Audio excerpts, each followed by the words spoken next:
السلام علیکم دوستو، آپ دیکھ رہے ہیں اردو داستان۔ آئیے سنتے ہیں اردو ناول نیشا پور کا شاہین، قسط نمبر 7۔ اردو ناول کی سابقہ اقساط سننے کے لیے ڈسکرپشن میں دیے گئے لنک پر کلک کریں۔ مزید ویڈیوز کے لیے ہمارے چینل اردو داستان کو سبسکرائب کریں۔ شکریہ۔ حماد اور یشپال آپس میں باتیں کر رہے تھے اور دوسری چارپائی پر رتنا دم بریدہ سام کی طرح کرود اور غصے میں بل کھا رہی تھی۔ اتنے میں وینا اندر آئی۔ اس کے ہاتھوں میں ایک بہت بڑا تھال تھا جس کے اندر ربڑ کے پتے بچھائے گئے تھے جن پر سبزی اور روٹیاں رکھی گئی تھی۔ وینا نے وہ تھال حماد کے سامنے یشپال کی چارپائی پر رکھتے ہوئے کہا، حماد بھائی، یہ آپ تینوں کا کھانا ہے۔ پھر اس نے بڑی ہمدردی سے کہا، بھیا، آپ کے کپڑے بھیگے ہوئے اور کیچڑ سے لتھڑے ہوئے ہیں، انہیں اتار کر دوسرے پہن لو۔ اگر تمہارے پاس اور کپڑے نہ ہو تو میں باپو کے فالتو کپڑے آپ کو لا دوں۔ حماد کھڑا ہوتا ہوا بولا، تم پانی لاؤ، میں کپڑے بدل کر آتا ہوں۔ حماد اٹھ کر اس کمرے میں چلا گیا جس میں گھوڑے بندھے ہوئے تھے۔ تھوڑی دیر بعد وہ کپڑے بدل کر لوٹا تو اس نے ٹاٹ کا نیا لباس پہن لیا تھا۔ وینا ابھی تک وہیں کھڑی تھی۔ حماد کو دیکھتے ہی اس نے دکھ سے پوچھا، حماد بھائی، آپ ٹاٹ کا لباس کیوں پہنتے ہیں؟ کیا آپ کے پاس سوت کے کپڑے نہیں؟ حماد نے مسکراتے ہوئے کہا، بس یہ سمجھ لو میرے جسم کو وہ کپڑے اچھے نہیں لگتے۔ پر تم ابھی تک یہیں کھڑی ہو، پانی نہیں لائی ہو؟ وینا نے اداس آواز میں کہا، بھیا، تمہارے پاس کوئی برتن ہو تو دے دو، اس میں پانی لا دوں۔ حماد نے پریشان ہو کر پوچھا، کیا تمہارے پاس برتن نہیں ہیں؟ برتن تو بہت ہیں بھیا، میں نے سوچا شاید آپ لوگ ہمارے برتنوں میں کھانا پسند نہ کرو، اس لیے میں پتوں پر کھانا رکھ کر لائی ہوں۔ حماد نے کھانے کا تھال اٹھا کر وینا کو تھماتے ہوئے کہا، یہ واپس لے جاؤ اور ہر چیز اپنے برتنوں میں ڈال کر لاؤ۔ تم میری بہن ہو اور اس سے بڑھ کر قریبی رشتہ اور کون سا ہو سکتا ہے؟ تم میری بہن ہو اور اس سے بڑھ کر قریبی رشتہ اور کون سا ہو سکتا ہے؟ وینا چلی گئی۔ تھوڑی دیر بعد وہ لوٹی تو اس بار اس نے تھال کے اندر کھانے کے برتن لگا رکھے تھے اور پانی کا برتن بھی ساتھ لے کر آئی تھی۔ سب چیزیں وہ حماد کے سامنے رکھ کر باہر نکل گئی۔ حماد رتنا کو مخاطب کیے بغیر خود بھی کھانے لگا اور یشپال کو بھی کھانا کھلانے لگا۔ رتنا نے اپنے گھوڑے کی خرجین سے اپنے کھانے کا سامان نکالا، انہیں سونے چاندی کے برتنوں میں سجا کر اور پانی کا مشکیزہ اپنے سامنے رکھ کر وہ بھی کھانا کھانے لگی تھی۔ وینا ایک بار پھر کمرے میں آئی اور کھانے کے خالی برتن اٹھاتے ہوئے اس نے حماد سے پوچھا، آپ کی کھاٹ بھی اسی کمرے میں لگا دوں؟ حماد کھڑا ہوتا ہوا بولا، نہیں، میں اس کمرے میں سوؤں گا جس میں گھوڑے بندھے ہوئے ہیں۔ اور سنو، تم میرے لیے کھاٹ اور بستر بھی مت لانا، میں وہاں اپنے لیے سونے اور آرام کا بندوبست کر آیا ہوں۔ وینا نے پریشان ہو کر پوچھا، وہاں آپ نے کیا بندوبست کر لیا ہے؟ وہاں نہ تو کھاٹ ہے اور نہ بستر، پھر آپ کہاں سوئیں گے؟ حماد ہلکے سے مسکرا کر کہا، وہاں سب کچھ ہے، میرے پاس اپنا بستر ہے اور وہاں کمرے میں پرال کا بہت بڑا ڈھیر لگا ہوا ہے۔ میں نے ڈھیر سارا پرال فرش پر بچھا کر اس کے اوپر اپنا بستر لگا دیا ہے۔ اب مجھے نہ کھاٹ کی ضرورت ہے اور نہ بستر کی۔ وینا نے منہ بسورتے ہوئے کہا، نہیں بھیا، میں آپ کو پرال پر نہ سونے دوں گی، میں اسی کمرے میں آپ کی کھاٹ بھی بستر لگاتی ہوں۔ اور پھر رات کے وقت آپ کو اپنے زخمی ساتھی کا بھی تو خیال رکھنا ہوگا۔ حماد نے وینا کے سر پر پیار سے ہاتھ رکھتے ہوئے کہا، میرے ساتھی کی تم فکر نہ کرو، اس کے پاس اس کی بہن ہے، وہ رات کے وقت اس کا خیال رکھے گی۔ اور پھر یہاں کے وید کی مرہم پٹی نے اس کے زخموں کے درد کو زائل کر دیا ہے۔ رات کے وقت اسے زیادہ سے زیادہ پانی کی ضرورت پیش آئے گی، اس کے لیے رتنا یہی ہے اور اس کے پاس پانی کا مشکیزہ بھی ہے۔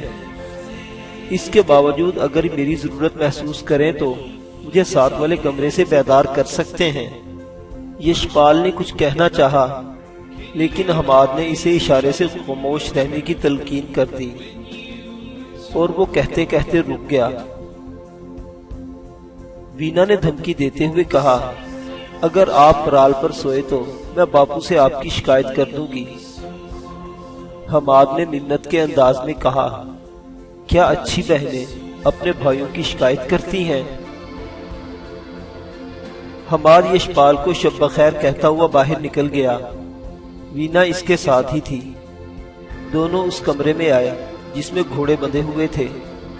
وینا نے دیکھا حماد نے واقعی ایک کونے میں پرال بچھا کر اس پر اپنا بستر لگا رکھا تھا۔ پرال پر بچھی ہوئی اس کی چادر بھی ٹاٹ کی تھی اور اس کا لحاف بھی ٹاٹ میں روئی بھر کر بنایا گیا تھا۔ قبل اس کے کہ وینا کچھ کہتی، حماد نے ایک طرف رکھے ہوئے اپنے بھیگے اور کیچڑ زدہ کپڑوں کی طرف اشارہ کرتے ہوئے کہا، وینا میری بہن، اگر تم اپنے بھائی کے لیے کچھ کرنا ہی چاہتی ہو تو میرے یہ کپڑے لے جاؤ، انہیں دھو دینا۔ چپ چاپ کپڑے اٹھا کر وینا باہر نکل گئی۔ حماد نے گھوڑوں، گائے، بچھیا اور بکریوں کے آگے اور چارہ ڈال دیا اور اپنے بستر میں گھس کر سو گیا۔ باہر فضاؤں میں ابھی تک تیز اور موسلا دھار بارش ہو رہی تھی۔ شب کے پریشان لمحوں کا فروغ دم توڑ رہا تھا۔ طلوع سحر میں شگفتہ سرگوشیاں شروع ہو گئی تھی۔ رات بھر بارش اور سردی کے مارے ہوئے درماندہ دراز طیور نوائے مہجور میں اپنی بیداری کا اعلان کرنے لگے تھے۔ تاریکی کے دام ہم رنگے زمین ابنائے آدم کی بساط ادراک کے اس پار روپوش ہو رہے تھے۔ سحر صدف در بستہ کی طرح نمودار ہوئی تھی اور صانع تخلیق کی مشیت و مقصود بن کر ممتحن جوہر انسان بننے لگی تھی۔ حماد نے پرال پر بچھی ہوئی اپنی ٹاٹ کی چادر پر فجر کی نماز ادا کی، پھر وہ اٹھ کر اپنے گھوڑوں اور دوسرے جانوروں کو دانا اور چارہ ڈالنے لگا۔ اتنے میں رتنا اس کمرے میں داخل ہوئی۔ صبح کے وقت وہ اپنے رخ گلگو، دراز قد اور طویل زلفوں سے اور اپنے صدف جیسے حسن کے افسونے خمار میں مست و مگن، ترسمات جہاں، جلوائے روحت اور کنیزان شبستان کا سما باندھ گئی تھی۔ وہ حماد کے قریب آئی اور اپنے انابی لب کھولتے ہوئے کہا، میں تم سے کچھ کہنا چاہتی ہوں۔ حماد نے اس کی طرف دیکھے بغیر اپنے گھوڑے کے سامنے توڑی میں دانا ملاتے ہوئے کہا، کہہ لو۔ رتنا نے کچھ سوچا، پھر وہ برق تمثال، شوخ و حسین، لال و گوہر اور بت شنگرف جیسی پرکشش اور جاذب نظر لڑکی خوابناک و شرطاب لہجے میں پھٹ پڑی، تم نے اپنے احسان کے چتر تلے میرے بھائی کا دھرم خرید دیا ہے۔ تم نے اتنا بڑا پاپ کیا ہے جس کے لیے کوئی شمع نہیں ہے۔ تم نے میرے بھائی کو دھرم میں اس قدر نیچے گرا دیا ہے، وہ ایک مہالج بت کا کھچتری ہو کر تمہاری وجہ سے ملیچ ہو کر رہ گیا ہے۔ تم جل باز ہو اور تم نے میرے بھائی کا اغوا بن کر اسے بھشکل کر دیا ہے، جبکہ تو جانتا ہے تو مسلمان ہے اور ہم ہندو ہیں، جبکہ تجھے خبر تھی تیرا ہمارا کوئی سبب نہیں، پھر تم نے کیوں میرے بھائی کو شودروں کے ہاں سے کھانا پلا دیا؟ حماد رتنا کی طرف مڑا اور اس کی بات کاٹتے ہوئے کہا، تم صرف دیوتا اور بتوں کی آنکھ سے دیکھتی ہو۔ پھر اس نے رتنا کے کندھے پر ہاتھ رکھتے ہوئے کہا، سنو دیوی، میں تمہارا دشمن نہیں۔ رتنا نے حماد کو بات مکمل نہ کرنے دی۔ بڑی نفرت اور کرود کا اظہار کرتے ہوئے اپنے کندھے سے اس کا ہاتھ جھٹک کر کہا، جا جا، میرے شریر کو ہاتھ نہ لگا، تیرا مسلمان ہو کر مجھ کو چھونا میرے دھرم اور میرے شریر کا دیہانت ہے۔ حماد نے خفگی اور غصے کا اظہار کرتے ہوئے کہا، تو نے مجھے صرف محبت و شفقت میں ابر نہاں کی صورت ہی دیکھا ہے۔ جب تم نے میرا شعلہ طول، چنگاری و انگارے جیسا غصہ دیکھو گی تو تم اپنا جیون من سب بھول جاؤ گی۔ اپنے آپ میں رہ کر مجھ سے گفتگو کرو، میں کوئی تمہارا دبیل اور غلام نہیں ہوں۔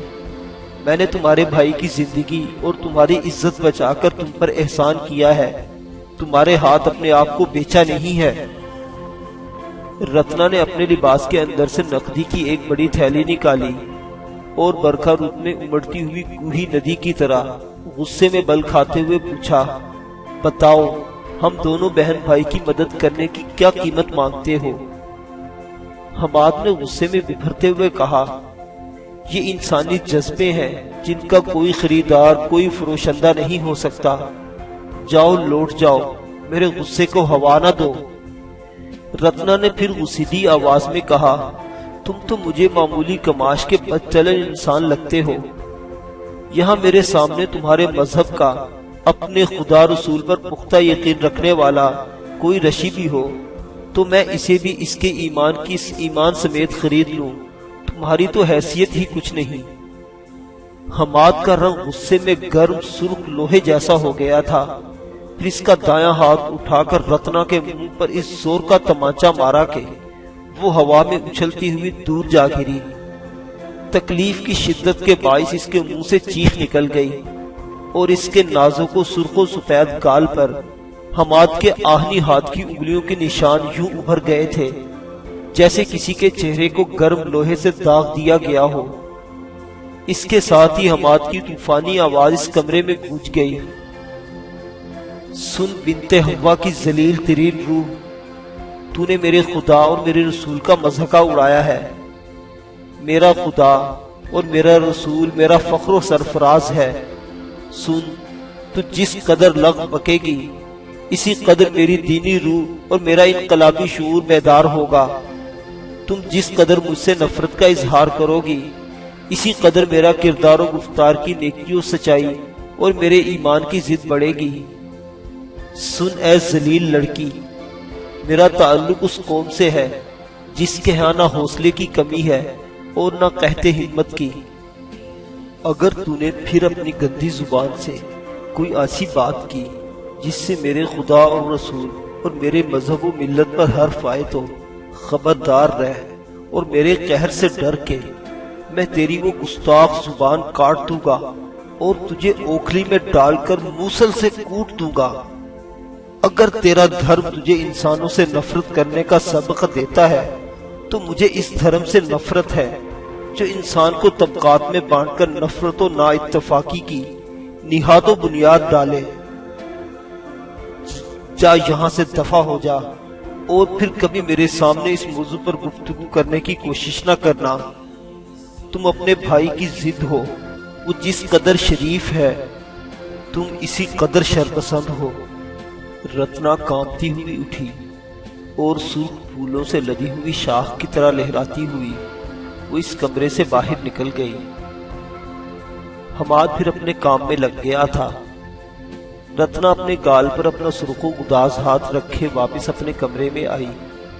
اس نے دیکھا یشپال جاگ رہا تھا، وہ ٹکٹکی باندھے چھت کو گھور رہا تھا اور اس کی آنکھیں نمناک تھیں۔